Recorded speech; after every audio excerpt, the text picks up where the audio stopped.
Welcome to the Drag Duel reunion. We have 11 of our 12 warriors here. This week, it is time for our warriors to hash things out. How things have been going for them since, all the tea you guys could possibly want. And hosting tonight's event, it's one and only, thank God, Derek! I myself am away. I'm currently on a trip in Europe, so I couldn't join the discussion live. However, if you want to know what my opinions are on everything that happened this season, well, they are already up on Patreon. So go ahead and check the Patreon out for a bunch, and I mean a bunch, of exclusive content throughout this season. A quick disclaimer, there's definitely some tension, there's definitely some conflict in this episode, but just a reminder, this is between them. This has nothing to do with you. This is for your enjoyment. This is for you to have fun watching. Do not send any hate to anyone based on anything that happens in this episode. This was filmed weeks ago. I'm sure everybody is over and moved on, so no one wants to get nasty messages. No one wants to get nasty comments. Literally just don't try it. As always, commenting on the things that happen is fine, but any unnecessary hatred and vitriol will be deleted. Also, at the end of this video, stay tuned for some information on Season 2 of Drag Duel. If you want to see a Season 2, we're going to need your help. We have set up an Indiegogo, and I will talk more about that at the very end. But as of now, I think we're ready to get into it. So let's take a look at our warriors. First, give it up for BUCY.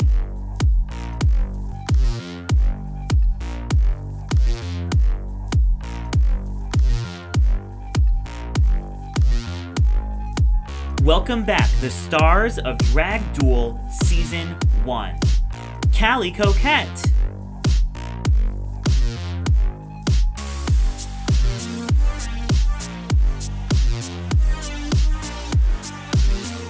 Shaniza Woman.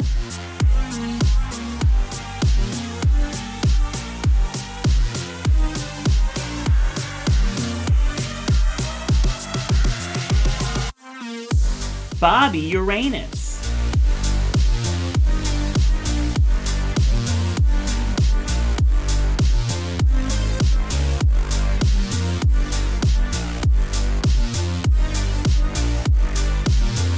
ROSA.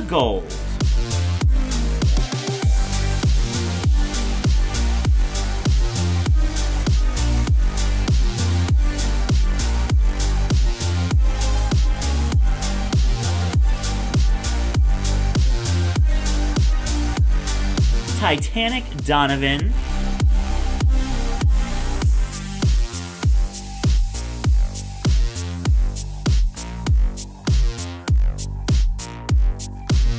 CHRISTIdavinci.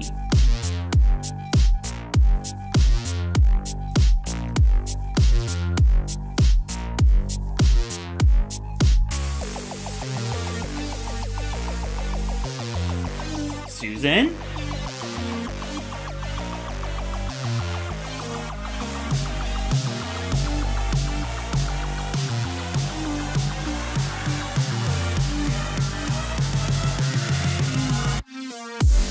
TRISHA can.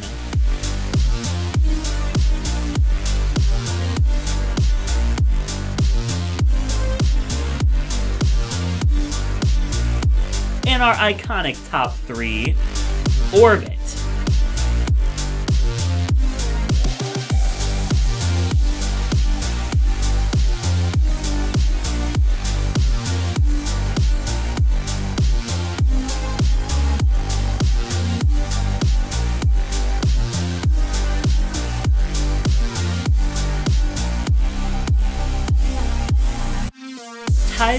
NOLL.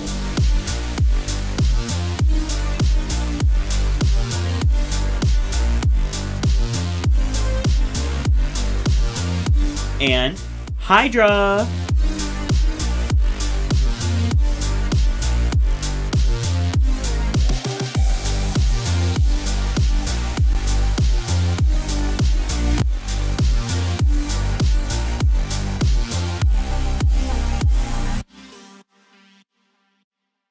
So 12 international drag artists joined us on Drag Duel, and we are joined by 11 of them today. including our top 3, HYDRA, Orbit, and Tyler NOLL.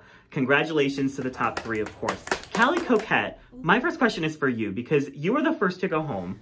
Not to remind you, not to like relive the trauma. Let's get out of here. You Callie went home first? Is this, when you were in the competition, is this who you thought would be the top 3? Oh, honestly, no. The only person that I really pegged as top 3 was HYDRA. I, of course, thought that I would be there as well. Delusion. I was very surprised. You know what? I'm not going to talk. I'll say. I was very surprised that CHRISTI and TITANIC didn't make it up to the top 3 because y'all 3 were the ones who I was most intimidated by from the beginning of the season. But obviously all of the top 3 turned it the fuck out and very well deserved, all of you. CHRISTI, you made it pretty far. Is this the top 3 that you expected when you were still in the competition? Well, me and Trisha aren't there, so no, but... No, I mean, I don't think so, but I feel like that's kind of the beauty of competitions is that you really can't predict who's going to be there because you can have your preconceived notions about who's going to be there off of like the first week, but you still have a lot of weeks of competition to get through and you don't know what's going to happen. So really at the end of the day, like it could be a toss-up anyway. And I feel like every competition that I've been surprised by who's in the top. So I'm like, honestly, like I was surprised, but also not surprised in a way. World peace. But I mean, it's the truth. Thank you, contestant number 3. So we had a lot of pretty shocking eliminations, and we're going to get into all of those later. But I just want to know right now, how many of you at this point in time feel like you were robbed? Raise your hand. Yeah. Oh. Not really, but... Okay, interesting. We'll dive into that as we go along, I promise. Trust the detective, bitch. Yep. So, obviously, our lovely GlassStaine could not be here. She was the only contestant this season to quit, which was crazy. These competitions usually have a lot of people dropping like flies. So, there was obviously a lot of crazy moments throughout the season. A lot of you went through some turmoil. How many of you were actually close to quitting? Raise your hand. Boots. Oh! Hi. Okay, so down. HYDRA won. Boots down. So HYDRA won. Like very this. Yeah. Tyler, you gave us our first meltdown of the season when you were sobbing in the back of an Uber. Over Staples. I was crying in the club, girl. Icon. Did things ever get any easier for you in the competition from like that point? They didn't quickly, but they did eventually. They got easier for me when I realized that it doesn't fucking matter. And I'm just gonna I'm gonna do as well as I do, and I'm gonna lose if I lose, and I'm gonna win if I win, and like whatever. Basically, I was like having a meltdown every single week. I was off my anxiety meds, so that was really helpful. I started self-medicating with some lovely terrible alcohol, and it made it worse. And then I was like, oh, I shouldn't do this. And then everything kind of evened itself out eventually. I learned some coping mechanisms. Orbit, you also had kind of a meltdown during the Art Pop challenge. How close were you to actually quitting? Oh, well, I did quit, and then you forced me to unquit. So if we're gonna spill the tea on that, I like legit quit. I sent a whole quitting message. I was just like, I'm out. Trisha, you're back in the top 3, honey. Hey, right now. But yeah, no, bitch. I sent full message of just like, hey, I can't fucking do this anymore. I don't want to do this. LOL. I don't want to do this. Like, I just can't take the pressure of it. But then I was like kind of forced to unquit by not only you guys, but also like my mom and stuff. And so now I'm here, I guess. Which, oops. Oops, all talent. Oops, top 3. Oops, all talent. So the first shocking elimination of the season was actually the first elimination of the season. I feel like we kind of broke the gay internet for a day when Callie Coquette went home first in the audition tape challenge. Callie, what was it like going through that, but also while it was happening, getting so much support from people watching at the same time? It was, I mean, y'all saw the video. Y'all saw me sobbing on national YouTube television. international girl. It was international YouTube television. It was horrible in the moment, but post-season, I am very grateful for the opportunity that I was given for redemption. Bitch, at the end of the day, I am the only person who caused a week hiatus on the season because people were so upset about me being eliminated. Okay, fair. Still, not true. I think I've grown so much over the season because it's been like 6 months, and I started the drag duel season only having done drag for 10 months. So that's a lot of growth and a lot of time for such a new entertainer, and I feel like I really came into my own, and now I look pretty good. You do. Work, bitch. You look great. That was obviously a really intense moment because we were all kind of still finding our footing on like what the show would be and how it was going to run. And to get that much blowback from the fans, how did that affect you as competitors? I feel like if anyone it affected was probably Trisha because the way people ganged up on her so unfairly after it. Agreed. That's the thing. Yeah. Yes, and I want to say to every single person out there who sent Trisha hate because she sent me home, she didn't send me home, the judges did. Thank you.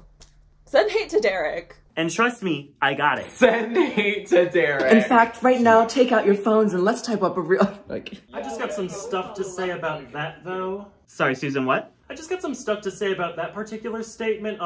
Callie, it was kind of a put-off when you fed into the bully Derek and how dare the show sort of narrative because you got a lot of people to stop watching the show. Like, to your benefit, but everyone else kind of just, like, dipped. Listen, I think, like, Callie did very well in milking the situation for, like, benefit, and I think that's great, but I do think, like, I agree with Susan. There were a lot of, like, moments in which, like, oh, you could have stepped in and made this a little bit easier, but instead, like, stoking, like, fire to the flames. I get it. It was for, like, self-benefit, but also it was a bit off-putting on, like, the cast end, or at least on my end. So I definitely agree with Susan on that. I just want to add also, because I do agree with them, as the person who was, in your mind, the first person to go home.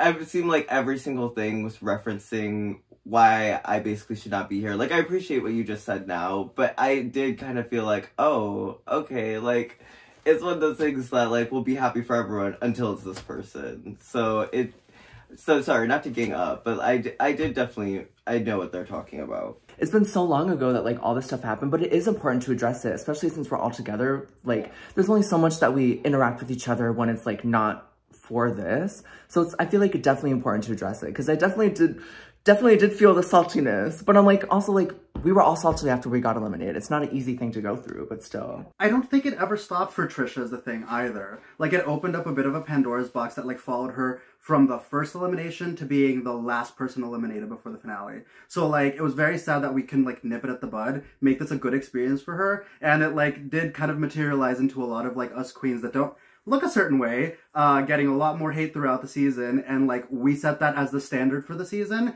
and it wasn't addressed right at the get-go. So, yeah, it was 6 months ago, but, like, it never stopped. So, I think that's, like, really important. Absolutely. Thank you for bringing that up. That's really tea, because you can see throughout the entire competition, even at Trisha's highest moments, it's still just, like, an insane amount of just vitriol from the audience, and I don't know, it was really unfortunate to see, especially to Trisha, which is one of my closest friends. Hi, Queen, I love you.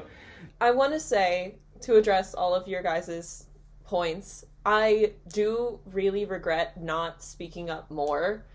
I feel like I was so afraid to speak up because I was so new to drag #1, and I also was terrified of the fans turning around on me if I said anything about it.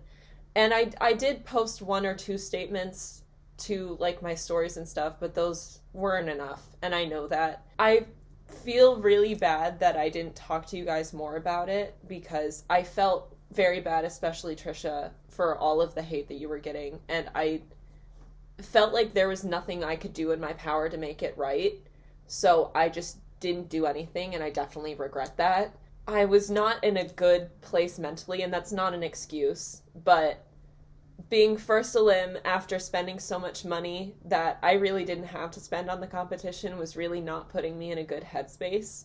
And instead of stepping up and trying to be responsible and tell people, hey, stop, I just sort of kept going along and kept fighting for a place that I feel like I had to fight for, because I didn't want to fall behind and have everybody just forget about me because I was the first one to go.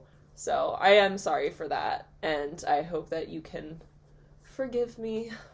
I think we can all agree that even though, I mean, you are the youngest one in this cast, and even though that you were the first eliminated one, you are the youngest, like, the looks that you have been pulling out, like, all season, the way you just handle the situation right now, like what you said right now, you're gonna be a great drag performer. Well, and I think that, like, going into this, I think we all knew the possibility of how nasty the internet could be and how, you know, people can be horrific. But I think actually going through it is, like, a different thing. So I'm sorry that any of you had to deal with that, but I think it unfortunately comes with the territory.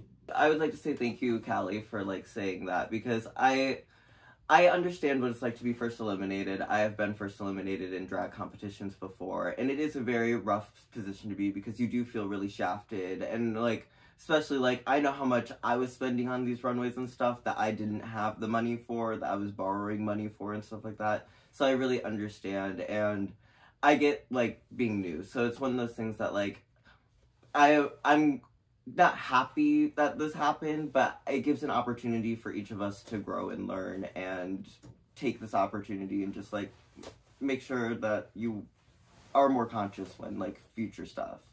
That was already so congenial. Can please anyone say something hateful? Oh, I'm waiting. I am ready.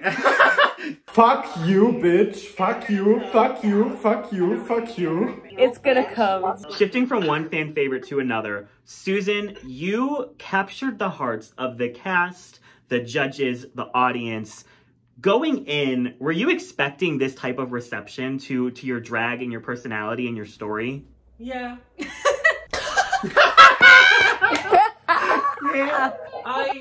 How do I put this? I'm not a good person. I know how I come off. I know what parts of me to show and what parts of me where I'm like, I just need to shut my mouth on this. It's basically how I live my life. So internally, I feel like a bad person. Externally, I'm lovely. I had a feeling that people are going to vibe with what I do because it's strange, and weird people like strange things. I think, like, going into the competition, I feel like a lot of people underestimated Susan, but having known her a little bit beforehand, she's somebody who, like, supremely knows, like, exactly who she is, as she was saying, and I think she knew what to serve to the audience every single week. She knew what she was doing, Miss Orchestrated, Miss knowing exactly what she was saying, and I'm so happy that, like, she was able to prove, I think, all of us wrong to a certain extent, and to those of us that, like, kind of knew her a little bit, you were able to, like, prove us right, and I'm just so happy, so happy, probably more than for, like, anyone else in the competition, that, like, people in the audience got to see, like, Susan for what she is and, like, what she brings to the drag world. And I don't think it's, like, the traditional, like, drag. She brings something really unique. So I'm very happy for you, Susan. Thank you. It's the nicest I'll be. It was also cool to see the relationship with you and Bobby form, who obviously is right there with you. Bobby, how does it feel to be in the house of question mark? Question mark? It's cool. It's really nice being in a drag family that feels like we're actually here to be a family and not like we're competing against each other. I've been in a drag family in the past where it just kind of seemed like, oh, because Drag Race is the big thing, we need to be catty towards each other, and that's never been who I am. A lot of people have talked to me since the competition, really saying, like, enjoying how authentic I've been, and that's something I try and lead with, and I think that in certain drag families that's not appreciated, and I love that Susan and I are both just weirdos and embrace it. So early on in the season, we had kind of a really iconic, funny moment where Bobby thought that Susan and Glass were a couple. Not that. Glass isn't here, but Susan, can you just kind of, like, what's the tea? They're together. Glass and I did not date. We didn't date. We didn't kiss. I don't even think we've ever hugged. I did snatch her wig one time, jokingly. Snatch of affection. It was like a snatch of friendship. Basically, our deal was that we had worked together on a show, and life kind of hit both of us really hard, and I think we ended up taking the feeling of life out on each other. But this gave us the opportunity to say, what were we fighting about? And we both agreed, I don't know. Are you guys closer now? A little bit. Like, we're not like best friends, but if I see her, I'm happy to see her in the club. So we kind of touched on fan reception a little bit, but ROSAGOLDE, you in one of the episodes went off about kind of the unfair treatment, and we're making a lot of like really great points about how fans were treating certain contestants versus other contestants. Do you feel like things ever got any better, or do you think that this is just kind of an ongoing issue that we had with the viewers of the show? I mean, like, I think things got better, but I don't necessarily think, like deep down, like, the issues were, like, addressed. I also think that, like, we, to a certain extent, like, stoked some of that. We, to a certain extent, like were part of that. And I don't know. I think towards the end, like, I mean, like, we'll definitely talk about it, but, like, the whole situation, like, I was so disconnected from it all, and I was still getting, like, hate, and still, like, have been getting, like shit here and there for it, and I just don't necessarily think that, like, some of us are just getting hate because, like, we are, like, bad people, we're portraying ourselves poorly, we're doing bad in the competition. I think things that, like, were out of our control definitely played into that. Like, we kind of opened the conversation with what, like, happened with Trisha in that first week. I know some of us, like, especially, like, the Kings as well, got a lot of hatred throughout the season, because, like, AFAB performers get a lot more shit in our community than, like, AMAB performers, and that's just, like, a reality that we all have to deal with in our particular scenes. And so I definitely think that there were, like, structural things throughout the season that affected some of us more than they affected others of us, and people who were, like, fan favorites throughout the season, people who weren't, like, as outspoken about certain parts of, like, their, like, identity or personality, like, we definitely got more shit for it. And, like, I'm not hating the fans for it, whatever. We got it on, like, a microcosm scale compared to Drag Race, but it still hurt, and, like, it definitely, like, it put me off a lot of it, and, like, the week that I went home, like, it definitely was on my mind, and it was definitely one of the things where I was like, fuck, like, what can I do? Like, certain people being like, you're not, like, creative enough, you're not, like, doing enough, and I'm like, what am I not doing? Like, what am I not showing? And I don't necessarily think it was just all, like, me. And it's always the people who don't do drag who have something to say, too. Exactly, Derek. Yeah, Derek. It's always the one judge that doesn't do drag. Just curious, how many of you felt like you got unfair treatment from fans, or got nasty messages from fans, or nasty comments from fans? Boots down. Boots the house down. Like, I would get stuff, but I just get that anyway, because that's just, I mean, as soon as your accounts blow up, people just say the most random shit in your comments. It's just like, why? Christy got the roughest comments from Bobby. It's just all of his burner accounts.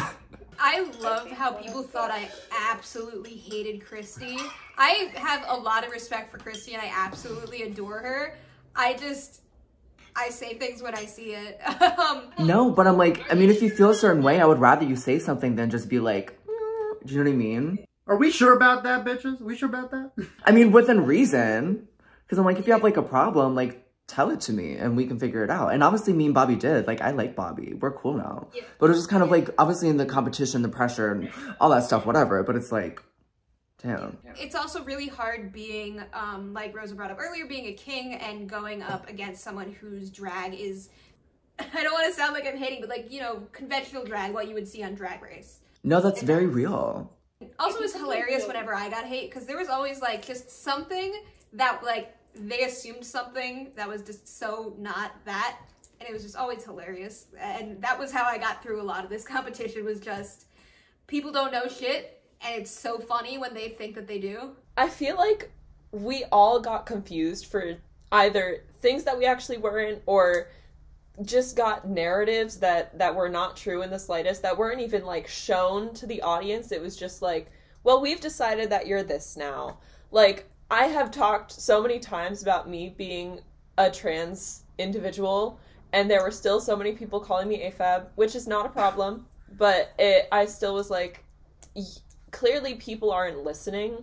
Well, I just want to, like, on top of that being like, people really don't listen. People can also just, like, not read, apparently, because the amount of misgendering that has been happening to me and all of fellow contestants is, like, insane. Our pronouns are right there. Why are you calling me they? I'm a woman who who does drag. So don't confuse me with those acts. The fully transphobic comments throughout the season as well. No, I was gonna say that. Like, I remember specifically Orbit, like, being, like transphobically dragged in one of the comments, and it's like, yes. We have no time for that. Like, none of us should have time for that. Come on. If you are watching a drag show, you should not be homophobic, racist, transphobic, any of that. You are here to be entertained by some of the best artists in the country and in the world.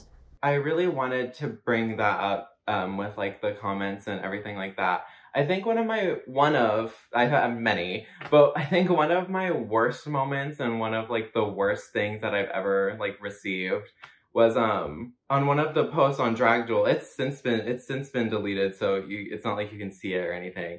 But yeah, no, there were multiple comments on there, basically, like, trans medicalisting me, pretty much. Like, I remember one said that trans woman or whatever, like, in quotes. I think one of my friends from Arizona was beefing with one of them, and then they called me he and his, like, in there, in, like, the thread and stuff. That was one of the worst things ever. And then, like, the second I, like, fought a little bit back or whatever, I think I said one or two things. But then, like, in my like, DMs and everything, I was told that I was a problem within the trans community. And I was like, oh, okay, work. And mind you, this was on, like, my winning post from the space runway. And I was, like, feeling so good. I was like, okay, great. Like, my look is posted, like, this and the other. This is so amazing or whatever.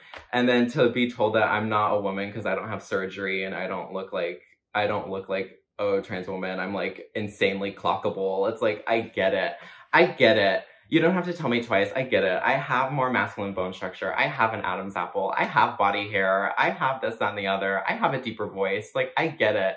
But you don't have to do that. You really don't. I'm still a woman. I'm still a woman through and through, so. Yes, like, I've gotten a lot of that shit too. And what bothers me is, A, why do you need a man in a lab coat to tell you who you are? You're trans because that's who you are, not because someone in a lab coat prescribed you medication. You were trans before you started taking hormones. That's why you started taking them. If you decide to do that. Also, we're indigenous, Orbit. Like, our ancestors didn't have fucking hormones to be who they were. They didn't need that. They were who they were because that's who they were. And that's like, sorry, it just frustrates me to no end when trans people, instead of looking at the legislators who are trying to take our rights away and disenfranchise us left and right, we're fighting each other and fighting over who's really trans or not. They don't care who's really trans or not. They look at us all the same way, like we're freaks. We are living in a world where people look at us like we're freaks. Also, it's just like to be the person to, like, send that to other, that's so embarrassing. I'm sorry, that's so embarrassing to send that to someone. Say it to my face, cause you won't. Bitch, don't you got the circus in 30? You late. Get to stepping. I feel like coming in, we all hoped that the community that would come around the show would be a little bit more accepting and less nasty and gross, but it just sucks to see that, like, no matter where you form, like, a queer pocket, like, there's always going to be nasty hoes who have disgusting things to say. And that's where we come in to, like, defend each other. That's why we create our own communities, so that we can support each other and uplift each other. Because there's so much, like, you can't control what everyone else does. You can only control how you respond to it. And for me, the best response is to really uplift those people around you. Someone who received a lot of hate this season, but I think as the season went on, a lot more people were fans of her, is Trisha Can. Trisha, can you talk about maybe the fan reception? Because at the end, people were, like, fuming that you did not make the top 3. And that there are always going to be haters, but I think a majority of the people watching were Trisha stans by the end of the season. As they should be. Yeah, and I'm head of the fan club, bitch, so. No, it was a really, I don't know, this experience for me has really been all over the place. If I'm honest, the whole time, kind of the fans. Though I did thankfully gain a lot of really great people from it. Like, I've gotten some amazing fans. But the entire time from week 1, I was getting hate messages, I was getting hate comments. In the end, it definitely, thankfully, it felt like a lot more people started speaking up on my behalf and speaking up to support me near the end because they were seeing how much, like, negative I was getting. So I really appreciate that, and I appreciate every single person who, like, just enjoyed what I did and supported what I did, because they are the ones that count. I can't change all these other people's minds. They're just ignorant. I don't really care. They weren't going to buy the ticket to my show anyways, so why am I going to fight for their approval at this point? So I just kind of left this being like, I got who I got, and I'm grateful for every single one. So originally this was going to be just a US-based competition, but very quickly we realized we wanted this to go international. So Hydra, you mentioned some things on the season about how it was somewhat harder for the international contestants to compete. Do you want to maybe dive into that a little bit more? Yeah, a lot of things were more difficult here because, like, the first reason is safety. Because a lot of people filmed outside, and pretty much everyone that filmed outside got good challenge placements in those episodes. So it's been really difficult, like, planning for challenges because I knew I had, like, a white wall in my house to film, and that's it. Or, like, I could film from my bedroom to the white wall. Like, I had 0 spaces to film. And another thing is, like, I can't get stuff here quickly.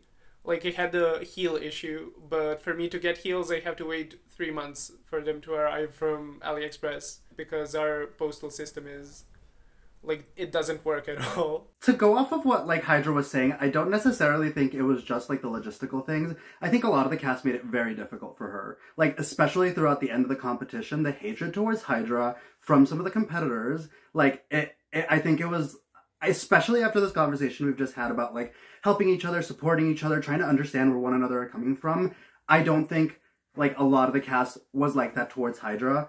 Like, coming from a different culture, coming from a different cultural background, I understand that there's, like, different ways of, like, approaching the world, and I don't think, like, for the majority of the time she was, like, disrespectful to warrant the amount of, like, hatred and disrespect that she got from some of the cast members.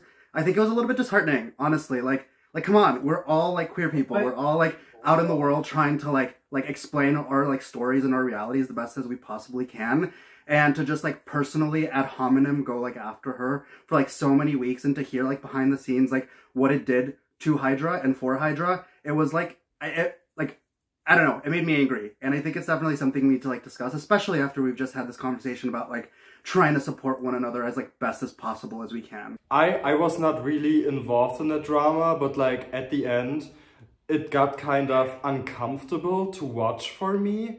Like, I watched the episodes and I was like, every time there was, like, hate, not just, like, against Hydra, every time there was some kind of hate, I was like, this is kind of uncomfortable to watch. And especially after I was eliminated, it really felt like a lot of going against Hydra. Like, I don't want to say that there was just hate against Hydra, but I watched the episodes and I was like, it's the same theme again. It's like, again, like, Hydra versus everyone. Like, it felt like that for me because, like, I was eliminated. I was not in the group chat anymore. I didn't know what really was going on.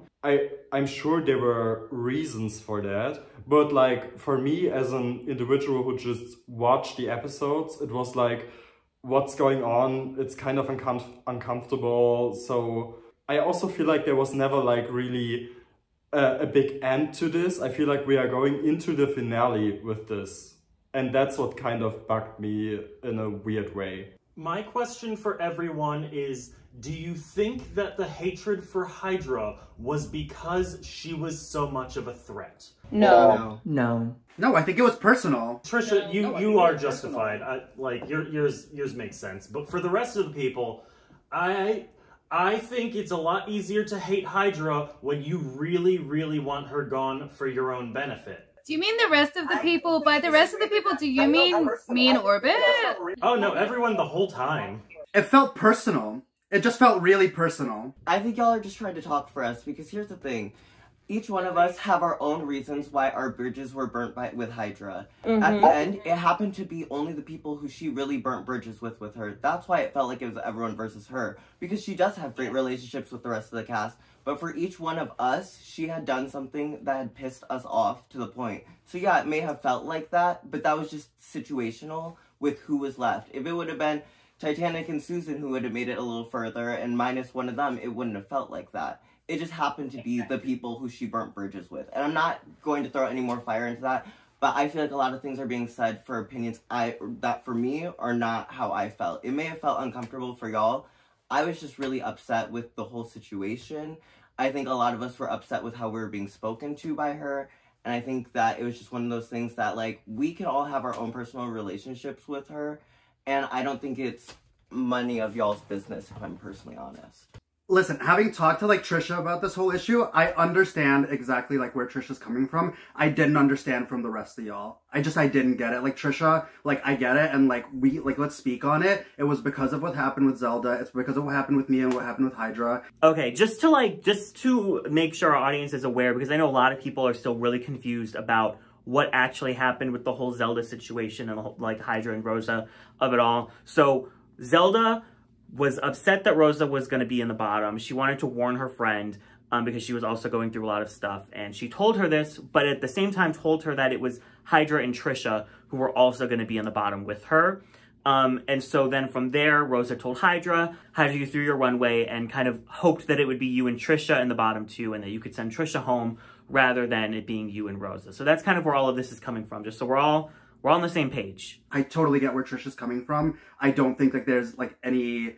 I think there's hard feelings, but I think there's a reason for that. And I think there's a reason for, like, her to say that those bridges were burned. And again, I won't speak for the rest, but, like, from where I stood, I didn't get it. It just felt malicious, and it felt like it kept going and going and going. And, like, I get it. Like, yeah, she was a bitch. Like, she said things as, like they were asked of her. But she also said things when she wasn't asked. Agreed. She also said things when she wasn't asked. I feel like watching the season when I was not involved in anything beyond 2 episodes, there was so much hate from every single person all around the entire time.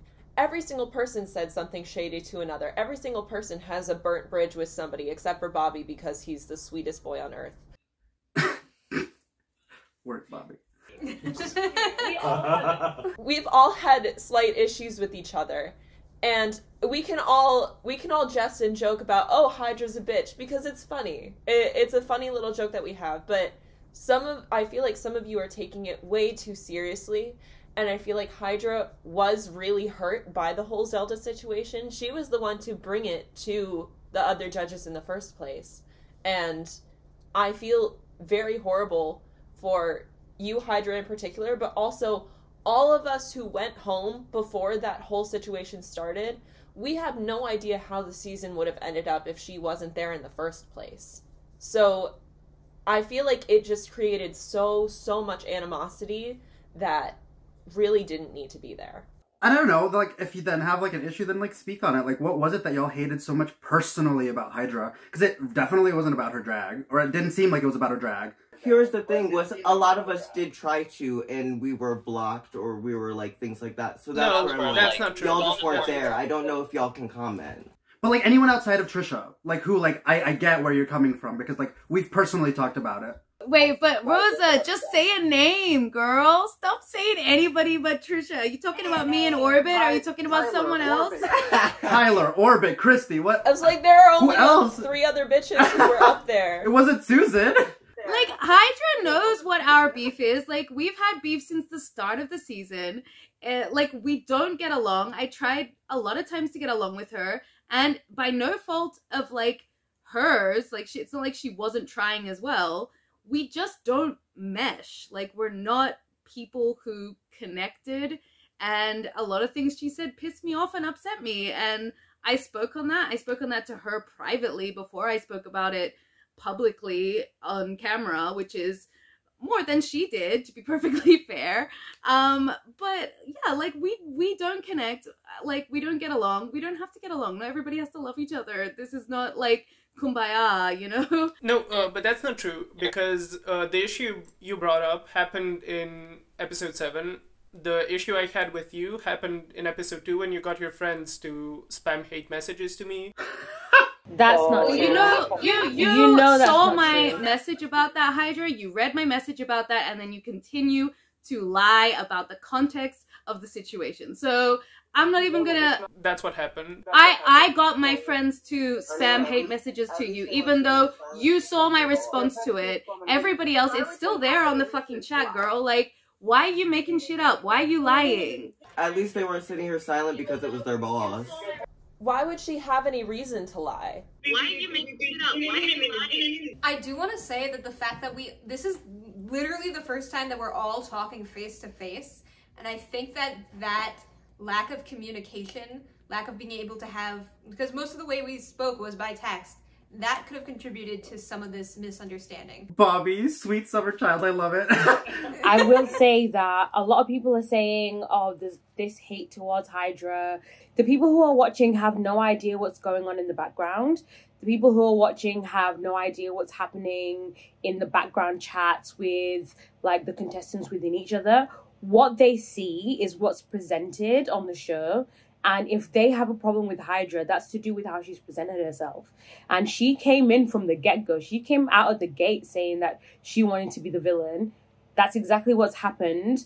And I don't know how anybody can like try to argue now that she's like getting bad press or anything like that. She came in wanting to be the villain, came in with bitchy comments against people, came in like telling people, which I am sure are her honest opinions, but there are ways to say things to people where they don't feel like they've been slighted, and she didn't care about slighting other people. And I just think it doesn't matter what the rest of the contestants said or what they thought, it was how she presented herself towards the audience. I'm gonna first answer to what Shanida said, because no one in the entire conversation brought up fans. It's strictly been about what the cast had said about me. I'll talk about that. What? Race hand system. Okay, yeah, so I'm just saying, like, the entire thing you just said was completely diverting from the point. It was talking about what the cast had said, and what Trisha said earlier, that I could have brought it up and talked to them, and they tried to talk to me, but I blocked them. That's just not true. But it is for like 4 weeks at that point when I blocked them. You never messaged me about the blackface. You never messaged me about anything. What? You never messaged me when you had an issue with my jokes in the roast. You never messaged me when you had issues with I was gonna say, you could that's message the one me privately when you did me dirty. I'm just saying you had opportunities, and I didn't know a lot of these opportunities, so you had the opportunity to bring it. How is me saying that to the entire group worse than messaging you privately? I would like a private message when you go behind my back and plot against me. I roll, like... What's the difference between a private message and me being accountable and saying it in front of everyone? Like... Good. Do you want me to give you a round of applause? Keep talking about the other thing. No, what's the difference? What difference would it have made? It would have made a personal difference to me as somebody who was slighted by you. You could be like, hey, I'm really sorry. Here's the details. Here's the proof. Here's this. But no, I did all of that. So, like, I just did it in different chats. Just move on. You're the one interrupting her. Like, it's pointless. It's pointless. Like, if y'all want to go for her personally, then do so. But then it's pointless to have this discussion. Like, it's just a matter of fact that it was uncomfortable for us as audience members and for us as cast members for the majority of the end of the season. I felt everybody's talking about how I'm reacting, but nobody's talking about how she's acting. That's the issue to me. Is all of y'all are immediately like, ooh, HYDRA. No, but we're validating how you're feeling, Trish. Like, we're validating how you're feeling. I feel like people are not like, I get it. People are not validating me. It's really frustrating. Trisha. I mean, we've just been sitting here for 15 minutes talking about HYDRA's feelings, but has anyone asked Trisha how she felt about it? Nobody has asked me. Not one. It's like, pisses me off. And not to dismiss HYDRA's feelings either, because I mean, this is an emotional situation. Like, it's something we have to deal with, but like... Yeah, this is the point. Whenever I get to say a single word, I'm completely shut down, and that's been happening throughout the season. I didn't get to say a single word throughout the season, because whenever I tried to, Trisha and Tyler... You said plenty of words throughout the season. And that's the fact. That's just how the entire season went. And that's what the entire audience saw, and that's why Trisha got a lot of hate, and that's what the cast is seeing now. That's so unfair. That's real rude. Let her fucking talk! No, that's fair, and that's a fact. That's what's been happening the entire season. When I'm trying to normally talk to Trisha, she's talking over me, she's not letting me get a word in, and she's done the same thing with Jack. Whenever I brought up any point, she said, I have to go to sleep, I'm sleepy. Okay. HYDRA, finish your thought, and then we'll move on to the next person. There's really nothing to finish. This has just proven my point. Whenever I tried to talk to her, she just completely talked over me in the chat, and whenever I made the point, she said, oh, I'm gonna sleep. Like, it's late. It was 4 in the morning, girl. Sorry that you're fucking from Serbia and I don't have time to stay up till 5 in the morning to chat with ya. I did try to talk about my issues with Tyler, but UNC needs interjected and I couldn't get it. Okay, well, then move on to that. You were talking about how I interjected. Go talk about that. Trisha, let her talk. Callie, I don't want to hear it from you. The girl who let me get bullied this entire fucking season. Trisha, you and I have like tried to like discuss on like many times, and I actually think you're like one of the most like sincere people on this cast. And I know y'all know me for just my like talking bullshit all the time. Like no, I live for you, Rosa, because you are a real bitch. Thank you. Thanks. I get it. Like Trish, like you and I probably are two of the people that have gotten the most like hatred and vitriol throughout this entire season. Like I feel you, especially when like the whole world like puts us in a microscope, and to feel like somebody is like once again like singling you out, not letting you like get a word in, and like not letting you like move on from something that like you've dealt with like within yourself. Like I get it. I feel that like you had your back against the wall this entire competition, and like that like moment where like Hydra was like plotting against you, like that was like a nail in the coffin for you. Like from that moment on, like you knew where you stood with her as like a person. It, like correct me if I'm wrong. No, I agree with everything you've said to this point. And so like listen, as Tyler said, like maybe some of us just like can't get along, like maybe some of us just like cannot like deal with one another, and maybe that's like that was the moment for you and Hydra. And I think like as people, as like adults, as like drag artists that are both like working in like your respective scenes, like you can both have like sympathy for each other and like how you felt, and like that feeling like being backed against the wall is definitely like how Hydra must have felt for the like latter end of the competition, be it like for correct reasons or not. Like be it for correct reasons or not, right? And I did apologize to her because I've been that person, and I felt really bad because it was everyone versus Hydra. And I recognize that, and I do feel bad because that really sucks. Like, it really sucks to feel like nobody is there to support you.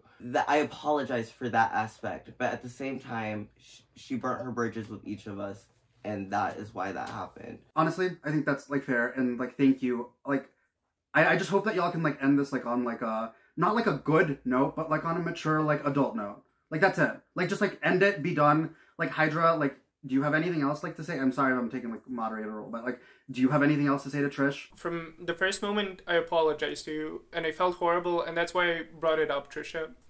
And my entire issue with you and Tyler was that there was stuff from week 1 happening that was personal and that should have been discussed in the group.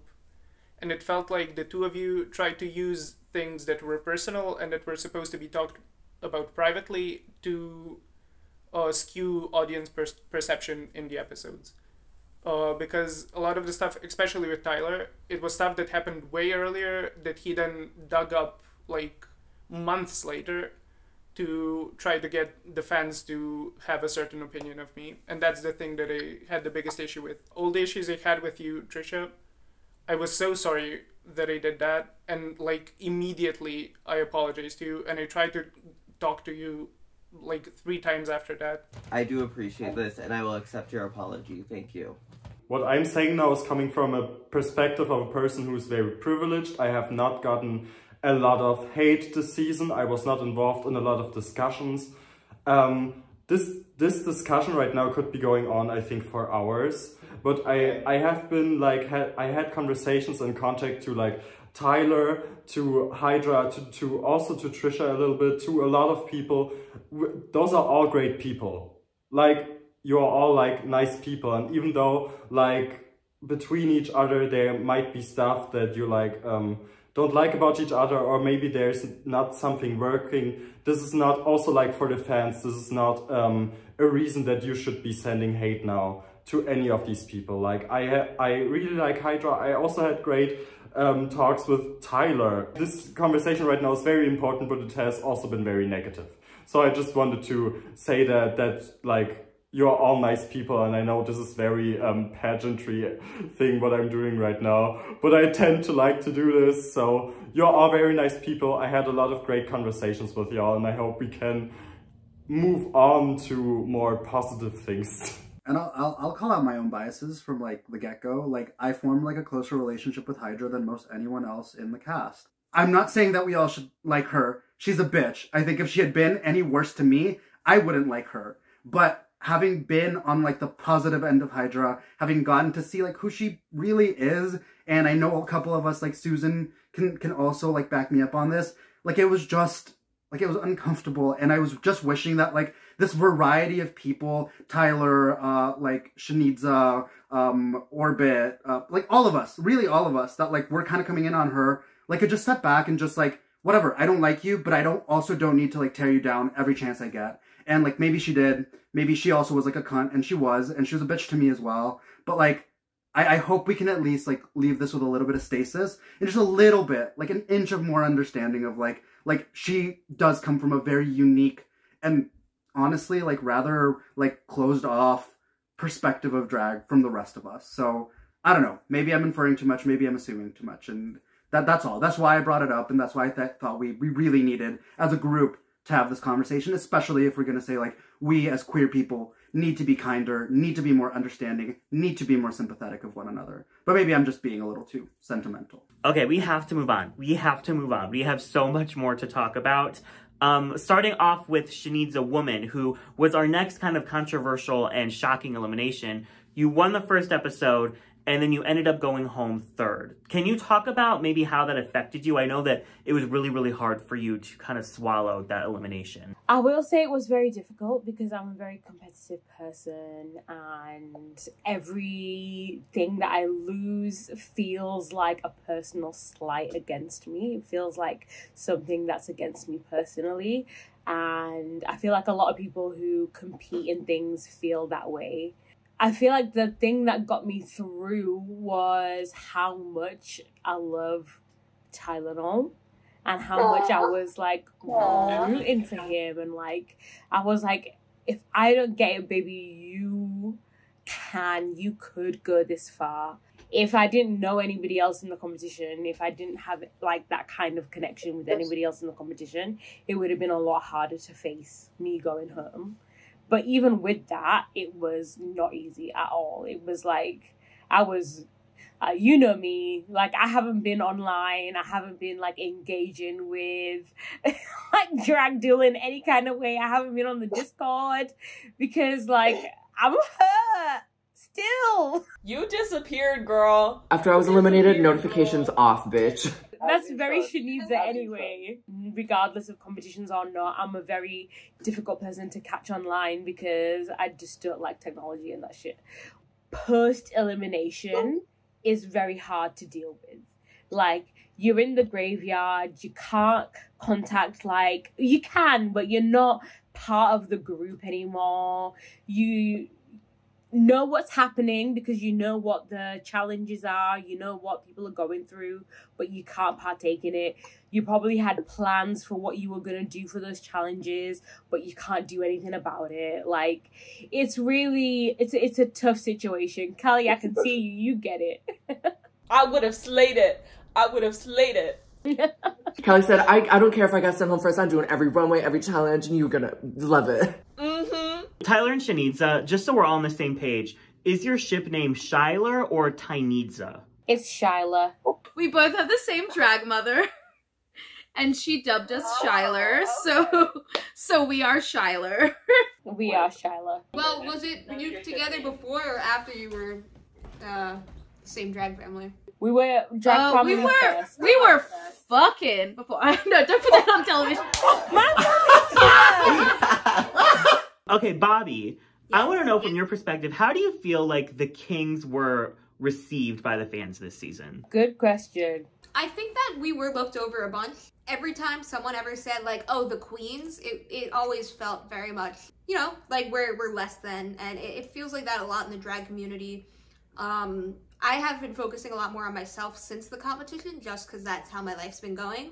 And not as much on my drag. I feel like I'm so used to being a drag king and so used to being in the scene and used to being in places where drag kings usually are very well received. Not always, and it's jarring and very apparent when it's not that way, but I do feel bad because I was a bit put off by Tyler's drag at first. I've personally have a lot of sexual trauma, and seeing hypersexuality is something that kind of takes me aback and gives me the ick. And I think that for a while it kind of strained my relationship with Tyler. And I told Tyler about it, and we're good. I'm always complimenting his shit. Oh, so it's shit. Will not confirm or deny. I would never say that. Well, and that's something that Tyler did say on the show. You said that you felt like Bobby felt like he was directly competing with you as the two kings. Yeah, because Miss Susan told me that. Oh.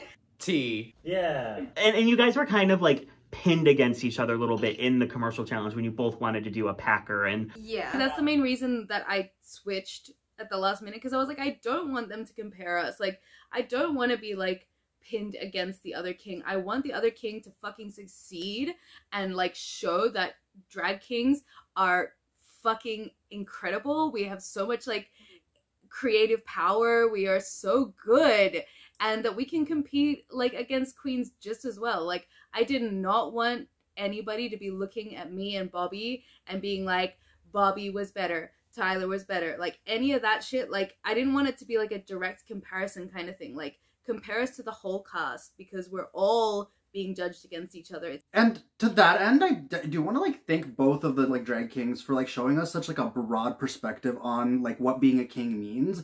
I think people like see like queens and kings as like two ends of like a binary, when like they don't understand that like all of us are like fucking with gender in our own ways. And I think both of you did that so beautifully. Like, I remember like Tyler, like you did the gender fuck thing so often, and it was so incredible to see that people don't like have to box like drag kings into like one thing. Same goes for Bobby, like when you stepped out in that like bell dress, it was fucking incredible, because people could see like you don't have to put us in the king, queen thing, monster thing like box for us to do incredible fucking art. And I think like all of us can like agree that like both of our kings did that like so beautifully. Like you made kings proud, and you made us like so fucking proud. So work. I've never felt that what I do is any different than what any other drag performer does. Period. Bobby, I hear that you have an announcement you would like to make, so I'll let you have the floor. Kind of during the last challenge, my last challenge, I was just feeling very out of it, very exhausted.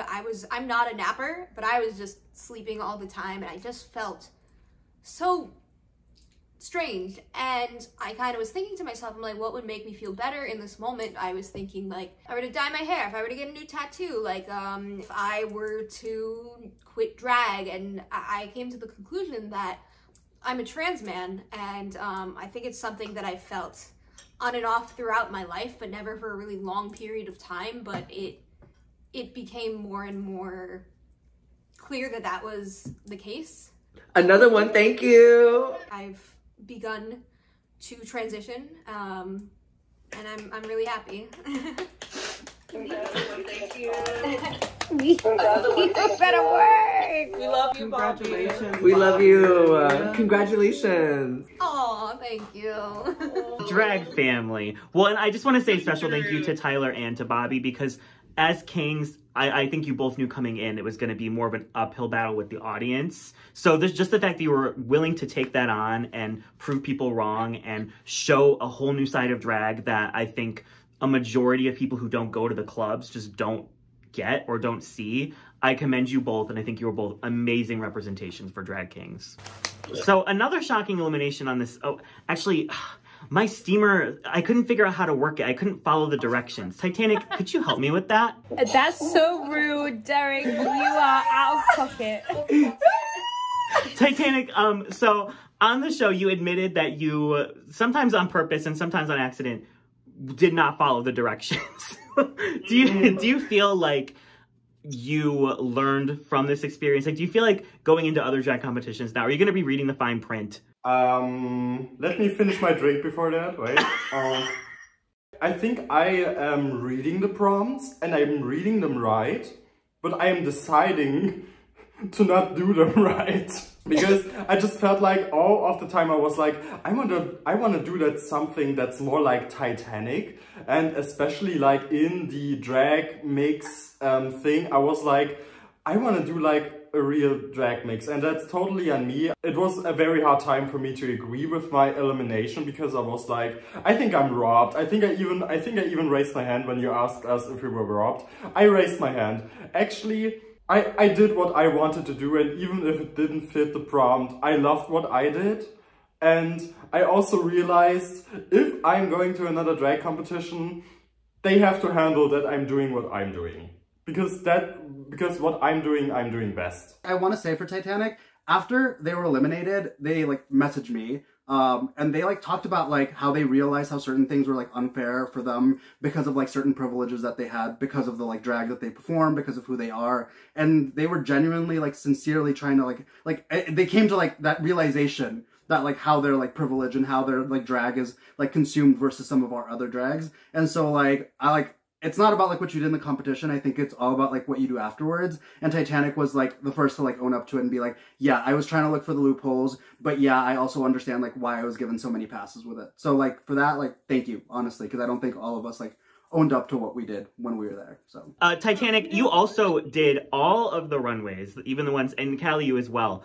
Titanic, a lot of people online called you the runway warrior of the season. Do you agree with that statement? Yes, they did call me that, and yes, I do agree with that, even though we are all runway warriors. The shit that I have done during Drag Duel was the best shit that I have ever done. Like, if you look at my profile before Drag Duel, I have never really done full costumes head to toe, and Drag Duel just has pushed me so far, because like I started sewing and crafting 1 month before Drag Duel started. Looking now at my Instagram feed and looking now at what I have done, I'm so proud of myself, because like I do good shit, you know? And I'm so excited about it. I think we're all runway warriors. Trying to do all of the runways and everything post-season truly taught me so many skills that I had not had before. And just hopping off of what Titanic said, I know how to make headpieces now. I know how to style wigs much better. I have made so many more costumes. It really gave me the opportunity as a baby queen to invest so much time and money into my drag that not a lot of people get where I was at the time and where I am now. Okay, Orbit, so you and HYDRA actually had a little moment of forgiveness at the end of the season there. You both apologized for all the things that kind of happened between you two. But I want to know, how are you and Rosa doing?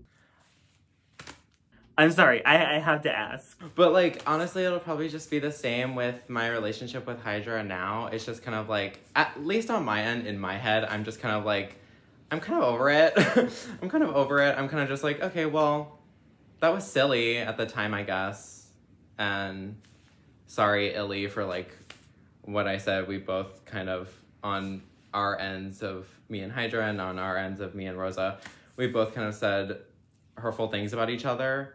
So it's just kind of like, well, I guess let's just move on. And like once in a while I'll be like, once in a while maybe I'll reply to a story, be like, oh, that's fierce, or maybe I'll like your guys' posts, or and like I'll comment once in a while, I'll be like, hey queen, that's so fierce. Like, I don't know, like just keep it casual, keep it normal, whatever. I'm not really like I'm not burning bridges and like fucking keeping like grudges or anything like that. I don't care. I've let it go. Y'all, I got lots to do in my own life. I'm not holding any grudges either. I don't like personally like Orbit, like probably of like the whole cast. It's like just like your personality and my personality, they just don't mesh. But I'm not gonna go out there hating her. I'm also like gonna be the first person that like is gonna defend like my brothers and my sisters and my siblings in this cast, because like I know how much work we all put into this, and I know how much like of our lives, of our like money, of our like emotional state we've like put at stake for this competition. So like it's whatever, like I'm not gonna say we're all family, like I love you all, I mean I do, but like we are family to a certain extent. Like we are bonded by this experience, and like whatever, I think I can throw shade, I think I can be like whatever, Orbit's like that little like sibling who like is still like chronically online or whatever, but like on my end, for me, moi-même, para mí, it's whatever. We keep it in the family. We give our little backs and forths whenever. I still love her art. I think she's like an incredible artist. I've said as much. I've also like been like outspoken about like the transphobia shit that like we talked about earlier, or like people bringing down literally anyone in the cast. Like y'all don't get to speak on something you were not a part of. So yeah, whatever. I don't think like the issue was like that big. Do I have like issues with like the way that like things are like communicated and like personally like some of the blasé attitude of it all? Sure, whatever. But I also like have like long-standing issues with like family members of mine that I'm like, whatever, we're just gonna have to learn to like love each other outside of that, outside of our like personal differences and outside of like a dislike or like a distaste for each other's personality, because we actually really respect each other as like artists, as people, as queer folk, like fighting for our like place in this fucking world. And I think that like in the hierarchy of things that matters a lot more than whatever like petty like disagreements we had or whatever like I feel about her in one way or another. Work. So cutting to the roast episode, I think that was a big turning point because we had Susan winning and we had Christy going home. Susan, going into the roast, how much pressure did you feel on yourself going into that? Well, I had COVID at the time, so I think it actually played to my benefit because I was just kind of like out of it.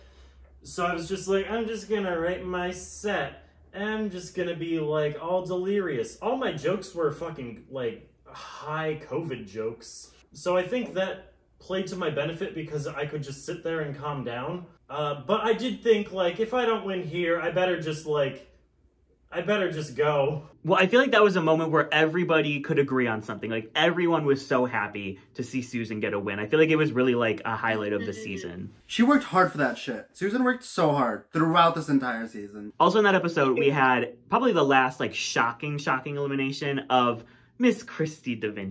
This question's gonna sound pointed, but I promise it's not, because I pointed it out in my critiques, and people in the episode also pointed out. Did you lose steam at the end? Because it really felt like, with the design, with Vox Talks, like you were on this really high, and then you had two bottoms. Do you feel like at some point you just didn't have anything left in the tank? It was definitely a combination of that. Mostly it was all the external factors that were going on, honestly. I did not have anything to give at that point, despite how bad I wanted to give it. And I think y'all saw how bad I wanted to be there and how bad I wanted to do my best. Because I also knew that's what was expected of me. And if I didn't, I mean, obviously it was boot out the door first time or second time. Third time. Third. But you know, like, honestly, like at the end, like it was really like, I don't even know if I communicated like how bad the situation was like towards the end. Like it got really scary for me, y'all. And I like, despite like, cause for me, like I will work myself to the bone. Like that's the kind of person that I am. When I really want something, when I really believe in myself, when I really believe in what I'm doing, when I really want to shoot for something, I will work myself until I have nothing left to give. Like when I first started and grew my accounts, they grew that fast because I was literally in makeup till 4 a.m. every single day to post the next day. And towards the end of the competition, it was just like, I had so many things. It just felt like I kept trying to grasp for something to hold on to. And every time I like thought I had a grip, the carpet was pulled out from under me. So I felt like I just could not stand on my own 2 feet and like really just get a breather at the end. You might not have made it to the end, Christy, but By Now Girl, Fashion, and your share Vox Talks are 3 of the absolute highlights of the season. So I think you should be so proud of what you did this season. And I absolutely am. I feel like when we all came into the competition, we saw Christy was like the famous one, and we put her in a box. But I feel like what Christy has presented throughout the competition really hasn't been in a box. I think you've given some of the best challenge performances, some of the best runways, some of the best comedy. Thank you. You truly are someone who is so inspiring to me. And I think if you had like a better situation with everything going outside, I think you would have won. Thank you. I really appreciate that. Thank you, Hydra. So we ran a poll and asked what people's favorite moments were on the season. We asked them favorite look, favorite performance, favorite lip sync, and favorite moment. And I have the results. The nominations are in. The nominations are in. So I have the top 3, starting with best lip sync. The number 3 best lip sync of the season voted on by the viewers is Baba Boom, Susan, and Trisha. I'm not part of that. That is just Trisha's camera there. That was the one lip sync song I was excited for, and I got eliminated right before it. Our number 2. Our number 2 lip sync of the season is I Feel Vindicated, I Feel Redemption. It's I'm Blue, Orbit, and Christy. Yeah, Christy. I love it. Hey, Bessie. But the way I literally still was not a good song choice, Derek. I'm still calling you out for that. So fast, y'all. I was literally like, Yeah, it was a lot to film, but thank you. Our number one Congratulations, Orbit. Love you, Diva. Love you, girl. Oops, I Did It Again. Yes! Bobby. Wow, really? Y'all aren't seeing us. Hi. Let's go. Come But I'm through, glad baby. you got something. Okay, so our best performance of the season. In third, we have Susan in the roast. In number 2, we have Christi DaVinci's Vox Talks. Yes. Yes, sure. And the number 1 performance of the season is Orbit's Ballad. Yeah. Oh my god, that was so stunning. Okay. Well, live, laugh, now love, for laugh. second look. This one is hard. There's one vote different between 2 and 1. So these were all very close. Number 3 is Hydra's Monochromatic. Yes. Okay. So gorgeous. Oh no, that was gorgeous. Number 2 is Titanic's As Seen on TV. Yes. That was so Not girly teen girl. incredible. Interesting. Yes. Number 1, the Yes. best look of the season is Tyler's horror look. You got them votes in quick. Apparently made by Jose Teratoma. Fired. It's fired. The way that I did a show with Jose tonight, and she was like, I started telling her about it. She was like, "What? What?" She was like, "Bitch, I say the fuck away from you. I told you to get the fuck out of my house." I was like, "Yeah, I know." Last up, we have the best moment of the entire season. Number 3 is, not to cause more drama, Hydra roasting everybody in the mix challenge. That was iconic, though. Her feelings aside, it was great to see. I couldn't not use it. I'm sorry, Hydra. I had to use it. There's no way I couldn't. Number 2 is Tyler's redemption arc. Yes. And the number 1, you were about to lose your mind. The number 1 moment of the season is Rosa Gold's Vox Talks as Julia Childs. No! Come on, winner. Where is Paul? I have a question for Rosa. I have a very important question for I was robbed, y'all. See? The best moment of the season. Rosa, you said that you had food poisoning. My question is, did you rehearse your Vox Talk beforehand? Because that might be why you have food poisoning. As y'all can see from the Vox Talks, there was no rehearsal. That grass turkey was plowed and filled during the Vox Talks. I was very sick beforehand. And that being said, I do think it made me throw up like right after I finished the call with Zelda. And Paul is doing fantastic. He loves getting fisted. And yeah. Okay. Yeah. The only thing I can think of is how on earth did you deal with the smell? What did it smell like in there? I know it was crazy. Developing world. There is no smell. There is nothing. No, We went for it. I was so close to drinking from that cavity. When I looked into it. And there was also things cut out, y'all. I was butt ass naked. I turned around like that chicken touched we watched my the naked full butt. version. You're only getting half the story. You miss Rosa Gold's bare ass as Julia Childs. Girl, that would have gotten you demonetized. That's for the Patreons. It is my honor and pleasure to announce our mixed congeniality of Drag Duel Season 1. Now, you guys all voted, all 12 of you, on who you wanted to win, and it actually became a pretty close tie. It was a 5-4 to 1-1-1. The person who ended up with 4 votes and our runner-up for mixed congeniality is Trisha Can. Oh! And our winner of mixed congeniality with 5 votes out of 12 is Susan.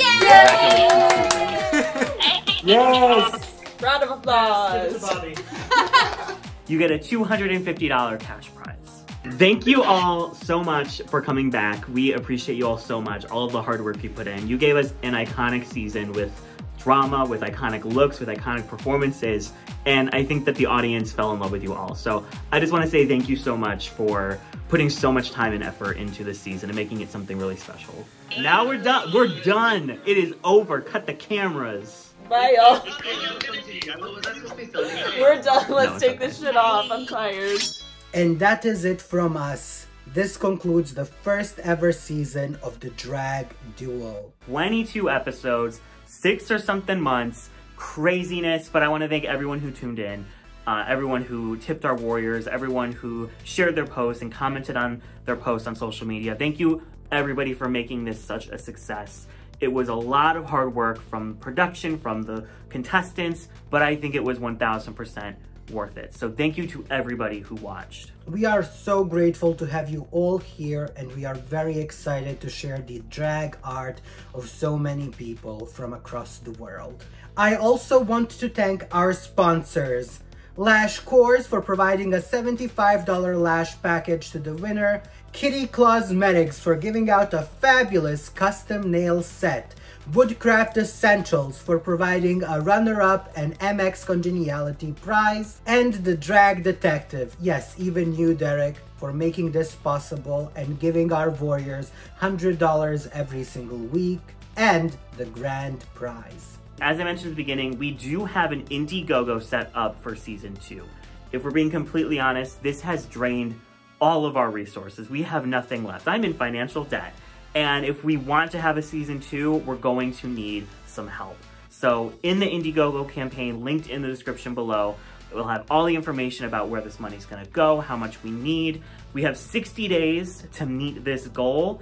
And if we meet it, then you can bet on a season 2. So if you love this program, if you love queer art, if you wanna see us continue and find more iconic artists to put on this platform and see what they can do, please, if you're able, donate to our Indiegogo. If you're not able to donate, then please share it. We really want to do a season 2, but right now with the resources we have left, it's just not feasible. So thank you to everybody who donates. We really appreciate it. And we hope to see you very soon for a season 2. Again, thank you everyone for making this experience so special. Don't forget to share the love and tip our warriors. And one last time, my name is BUCY. I'm Derek, and this has been Drag Duel. Meow.